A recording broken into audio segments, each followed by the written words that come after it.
Perlu anda ketahui bahwasanya tidak boleh interaksi dengan jin dengan alasan apapun, gitu kan. Nabi SAW mengatakan dalam hadis Bukhari, pada saat beliau sedang selesai sholat, beliau mengatakan, tadi waktu saya sedang sholat ada jin, setan yang coba mengganggu saya, lalu saya menangkapnya dalam sholat. Hadis sahih ini. Lalu saya menangkapnya dalam sholat. Tiba-tiba saya teringat perkataan Sulaiman yang berkata, ya Allah, karuniakanlah saya kerajaan tidak layak untuk orang sebelum dan sudah saya, maka saya melepaskan dia. Kalau tidak, maka saya akan ikat jin itu di pohon di Madinah agar anak-anak Madinah mempermainkannya.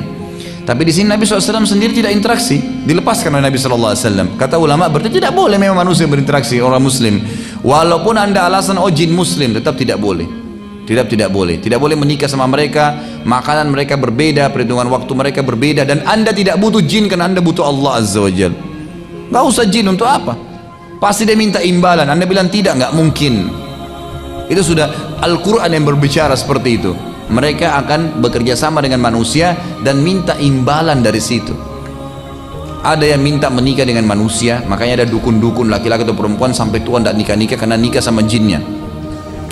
Ada orang yang diminta nyumbang darah ayam, darah hewan, atau pergi ke kuburan tertentu. Pokoknya jin-jin ini minta agar jauh dari Allah Subhanahu wa taala, gitu kan? Kalau kita masih bergantung pada Allah, tidak bisa bergantung pada dia.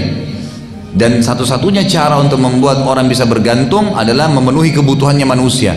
Dan Nabi SAW sudah mengatakan juga dalam hadis lain, jin-jin itu penuh dengan kebohongan. Maksudnya yang, jadi saya pernah jelaskan ya, jin ada 3 golongan ya. Ada jin mukmin, ini mustahil kerjasama dengan manusia. Ada jin fasik dan jin kafir. Jin fasik ini adalah jin yang beriman pada Allah seperti kita orang muslim, tapi nggak sholat, masih bermaksiat, itu namanya fasik. Jin fasik sama jin kafir ini namanya syaitan. Jadi tidak semua jin itu syaitan ya, tidak semua jin itu syaitan. Yang beriman dikatakan jin mukmin. Yang kita maksudnya adalah golongan syaitan, jin fasik atau jin kafir. Jadi orang-orang yang mengatakan saya pelihara jin muslim itu jin fasik itu. Karena itu jin fasik, dan tetap akan dia minta imbalan apapun sifatnya itu. Mungkin tidak bisa dirincikan, tapi dia akan minta imbalan secara otomatis. Tapi kalau dia pelihara jin kafir, maka lebih parah nanti. Ada yang sampai menghinakan Al-Quran gitu kan. Di Saudi itu ditemukan, di Saudi ada dibentuk tim oleh kerajaan itu, khusus tim pemberantas penyihir gitu. Jadi syekh-syekhnya ngumpul semua itu nyari pada penyihir. Waktu terbongkar tuh luar biasa gitu ya. Kalau jin-jin yang kafir itu, mereka menyuruh Al-Quran dihinakan, sampai ditemukan tuh Al-Quran pernah ditaruh di kloset kamar mandi, dikeluarkan oleh tim ini, dicuci, lalu dikasih minyak wangi Quran itu sebagai bentuk ya penghargaan terhadap Al-Quran dan membalas penghinaan mereka. Ada di antara perempuan-perempuan yang berinteraksi sama jin kafir ini, kalau mereka supaya suaminya takluk atau tuannya takluk, maka darah haidnya diteteskan di lembaran-lembaran Quran. Itu banyak contoh-contoh yang saya saksikan sendiri itu, bagaimana cuplikan-cuplikannya itu, dan cukup banyak yang berhubungan dengan masalah-masalah seperti ini.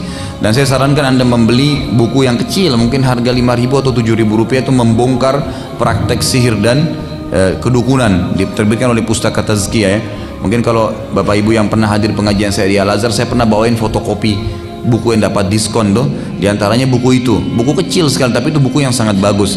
Di dalamnya itu ada gambar-gambar bentuk-bentuk sihir-sihir yang biasa dipakai oleh penyihir-penyihir, dari bentuk benang, tali, apa saja, boneka, macam-macam gitu kan yang mereka lakukan.